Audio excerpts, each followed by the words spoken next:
Formula जो हम लोग का आता है वो आता है ट्रिग्नोमेट्रिक रेशियो का, त्रिकोणमितीय अनुपात का। तो वो क्या है कि मान लो कोई साइन थीटा है तो उसका वैल्यू 0 डिग्री पर कितना होगा, 30 डिग्री पर कितना होगा, 45 पर कितना होगा, 60 पर कितना होगा, 90 पर कितना होगा, 180 पर कितना होगा। आप लोग को देखिए यहाँ पढ़ना तो अभी फिलहाल 90 तक ही है, ओके, लेकिन थोड़ा सा एक्स्ट्रा जानने में कोई दिक्कत नहीं है। साइन थीटा तो 0 डिग्री पर होता है 0, 30 डिग्री पर होता है 1/2, 45 पर होता है 1/√2, 60 पर होगा √3/2 और 90 पर होता है 1 और 180 पर होता है 0। हाँ, क्यों होता है, कैसे होता है, सब पर थोड़ा थोड़ा चर्चा करेंगे, ठीक है। पहले हम देखेंगे कि यहाँ पे साइन 0 डिग्री पर 0 कैसे होता है, ठीक है। तो देखो हम लोग जानते हैं कहीं ना कहीं कि ये क्या है, 90 डिग्री है, ये क्या है 90 डिग्री है, ठीक है। अब बताओ ये जब 90 डिग्री है तो ये 0 डिग्री कब होगा, 90 डिग्री है और यहां के लिए मान लो हम थीटा का मान लिखेंगे, ठीक है। तो 0 कब होगा, जब ये कम होते होते होते एकदम यहां सट जाएगा एकदम वापस, तब ना, तो तब 0 डिग्री होगा। तब 0 डिग्री पे कोई भी वैल्यू होगा इसका, थीटा का कुछ भी होगा मान, नहीं होगा तो क्या होगा, 0 होगा।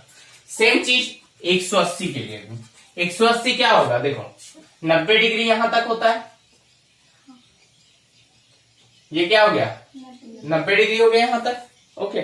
अब ये मान लो बढ़ते बढ़ते बढ़ते बढ़ते बढ़ते बढ़ते सपोज दैट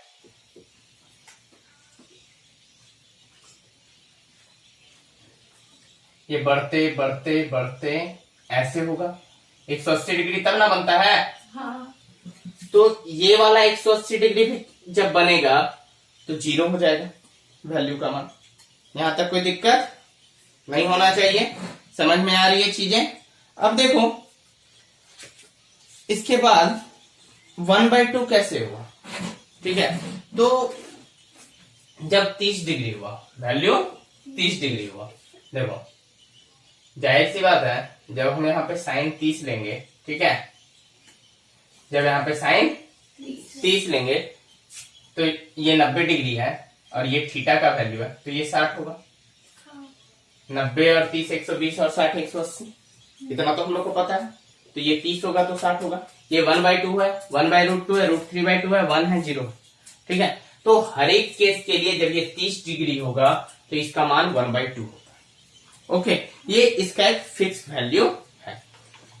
अब देखो इसी तरह से कि एंगल जब इतना होगा तब ये ये क्या होगा, ये देखो साइन 30 है, यानी कि देखो ये 30 डिग्री है, ये कितना है 30 डिग्री है।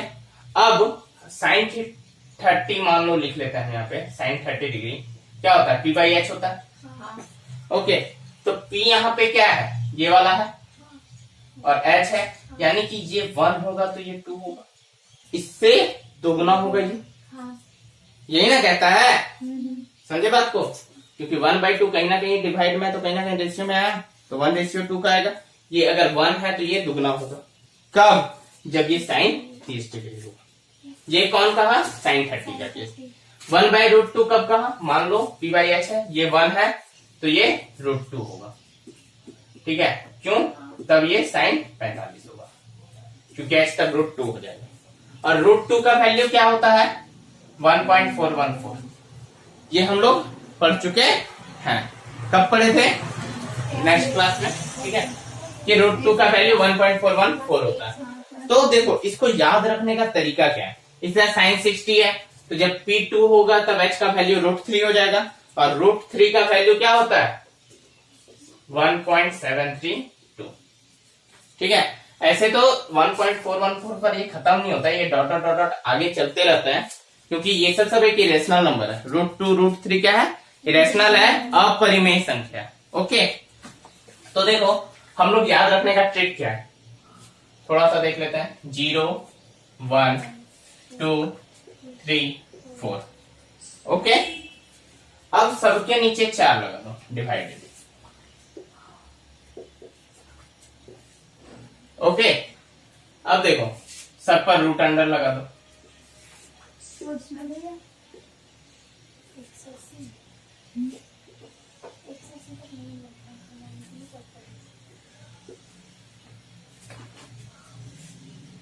ओके, अब देखो 0/4 क्या होगा? जीरो हो जाएगा। गुड।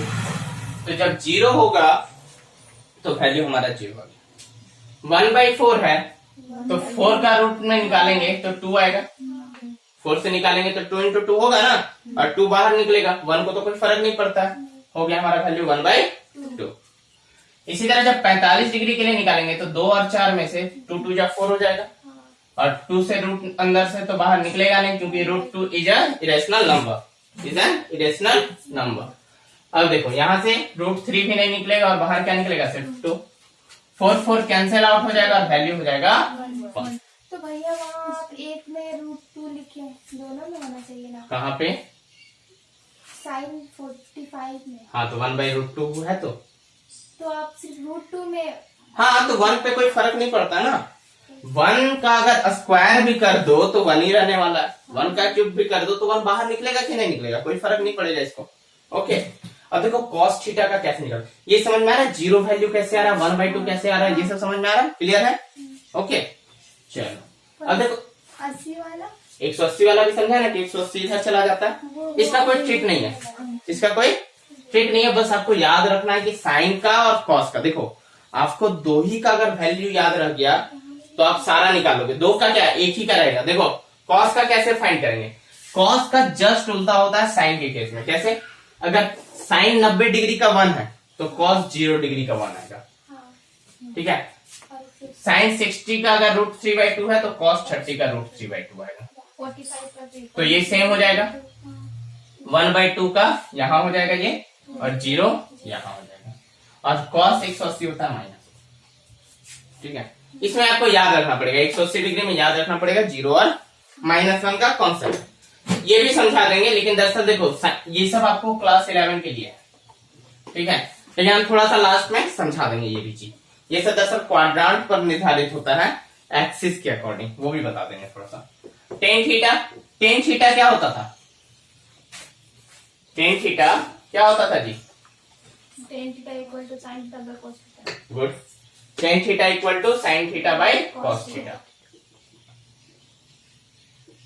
अब देखो टेन 0 डिग्री के लिए साइन भी 0 डिग्री होगा, कॉस भी 0 डिग्री होगा, होगा कि नहीं होगा?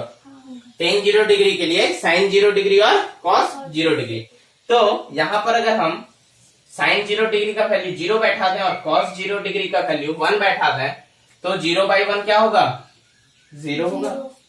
क्लियर है? सेम चीज 1/2/√3/2 कर देंगे 30 डिग्री के लिए, करेंगे?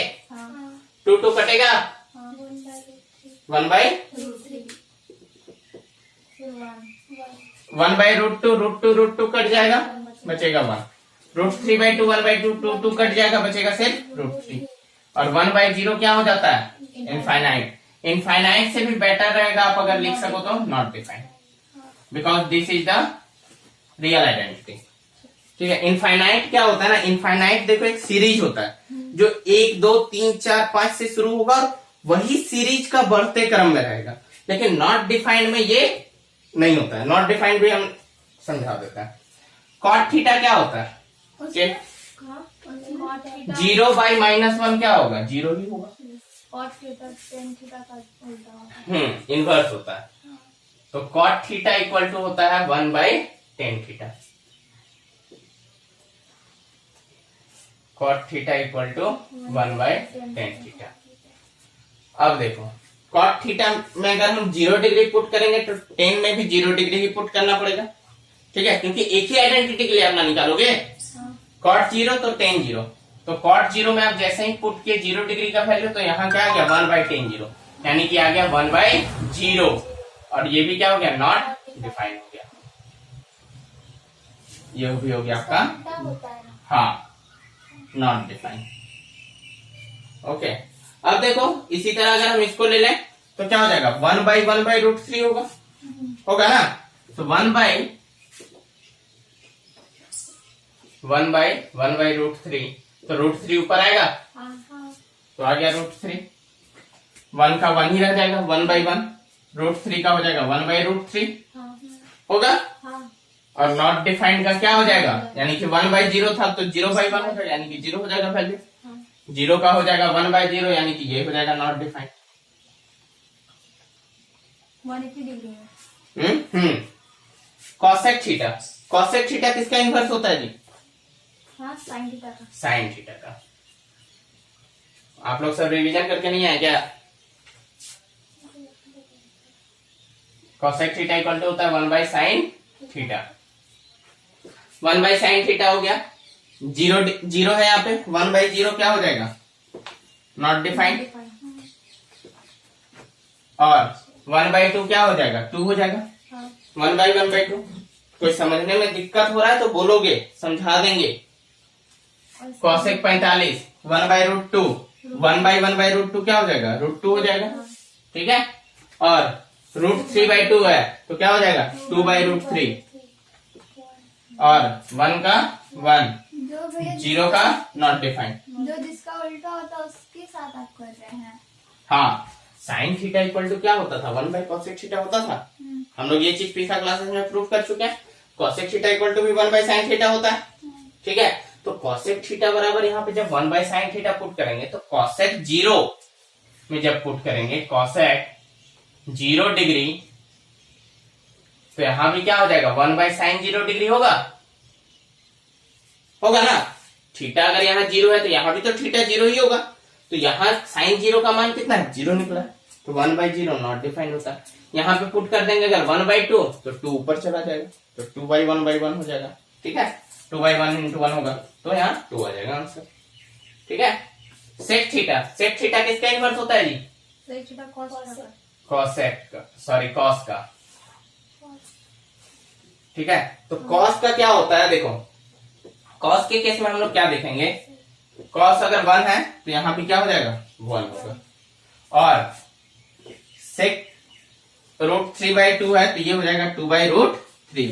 कैसे, देखो सेक 30 डिग्री है तो यहाँ भी 1/cos 30 हो जाएगा।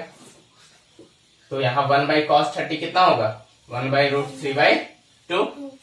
तो ये ऊपर जाएगा 2/√3 होगा।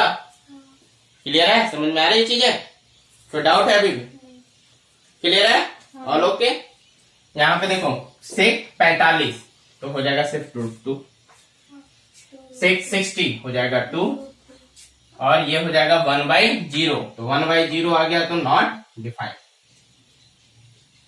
भैया वहाँ 2 थी सेक 60 में, सेक 60 में 2, cos 60 कितना है, 1/2 है, 1/1/2 कितना होगा, 2 ही आएगा। और यहाँ पे हो गया cos, ये हो गया -1 तो ये भी हो जाएगा -1। ठीक है, क्लियर है, इसको नोट डाउन कीजिए पहले, फिर सारी चीजों पर बात करते हैं। नॉट डिफाइंड क्यों हुआ, और साइन 0 कैसे हो रहा है, -1 कैसे हो रहा है। 0 तो बता दिए, -1 वाला बता देते हैं।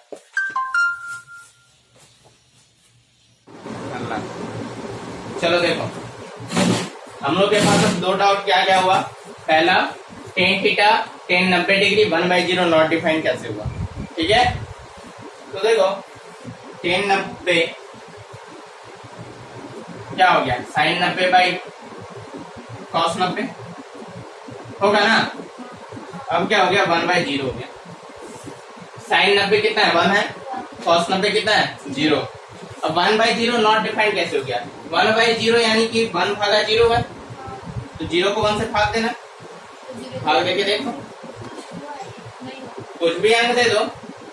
चलो हम दे दिए 0 1 तो 0 ही आ गया, फिर से 1, 0 2 फिर से 0 देंगे, फिर से 1 आएगा, 0 5 0 6 0 7 0 9 0 1 0 3 कुछ भी दे दो, इस तरह की संख्या बढ़ते जाएगी, लेकिन कभी भी ये 1 का 1 रिमाइंडर हमारा बचता ही रहेगा, शेषफल 1 ही बचेगा। ठीक है, और देखो इनफाइनाइट और नॉट डिफाइंड में क्या अंतर होता है।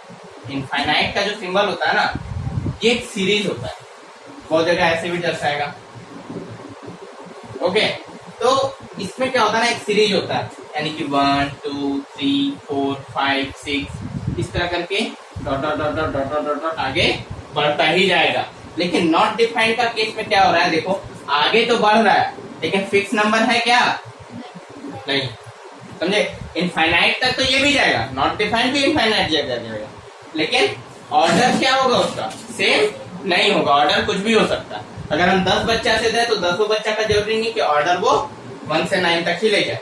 कुछ बच्चे ऐसे होंगे जो नहीं भी ले जाएंगे। इस केस में हम लोग इसको नॉट डिफाइंड लिखते हैं, अपरिभाषित। ये क्लियर हो गया नॉट डिफाइंड का केस? कोई डाउट है? अब देखो दूसरा केस क्या था हमारा, cos 180 माइनस 1 कैसे होता है, sin 180 जीरो कैसे हुआ, ये तो समझ में आ गया। देखो cos 180 माइनस 1 इसलिए होता है कि जब ये 90 डिग्री से, ठीक है, इधर की ओर बढ़ गया होगा 90 डिग्री वाला केस, ठीक है, तो ये पूरा को मान लिया सब कुछ, तो ये जीरो हो गया था, ठीक है। लेकिन जब ये 180 cos में होता है ना, तो ये रिवर्स हो जाता है। उस समय ऊपर की तरफ था ना जी, ऊपर का 180 डिग्री का वैल्यू था, लेकिन अब नीचे वाला 180 डिग्री। कॉस क्या होता है, जस्ट यानी क्या कर सकते हैं आप, जो साइन का जो वैल्यू होता है ना उससे जस्ट अपोज कर रहा है। आप हर बार देखो साइन 90 था तो यहाँ साइन 90 वाला हो गया, ठीक है। तो साइन 180 जीरो इधर था, जैसे देखो समझो इस चीज होता कैसे, साइन थीटा अगर हम ले रहे हैं, क्या ले रहे हैं इस वैल्यू के लिए, साइन थीटा, तो मान लो ए बी और सी है, तो क्या हो जाएगा, BC बाई AC होगा ना। और मान लो यहाँ साइन C के लिए जिसको हम फाई मान लेते हैं, तो यहाँ पे हम cos फाई का मान ले रहे हैं, ठीक है। तो cos फाई क्या होगा, BC बाई AC होगा ना जी। क्या हो गया, BC बाई AC, यानी साइन थीटा और cos फाई का वैल्यू सेम रहेगा ना, सेम। cos फाई यानी कि cos C समझ लो, ये भी जस्ट लाइक अ थीटा, ओके। ये A है, मान लो अगर ये 3/4 होगा तो ये भी तो 3/4 ही होगा ना जी, होगा ना। अगर ये 3/4 है, BC का मान 3 मीटर है और AC का मान 4 है, तो यहाँ भी तो BC 3 होगा और यहाँ भी AC 4 होगा। लेकिन cos का तो आपका ये होता है ना, B/H। हाँ तो cos B/H लो, B यही ना होगा, BC ना है, ये B ही है ना, एडजेसेंट साइड लेते हैं ना हम लोग, तो ये एडजेसेंट हुआ ना।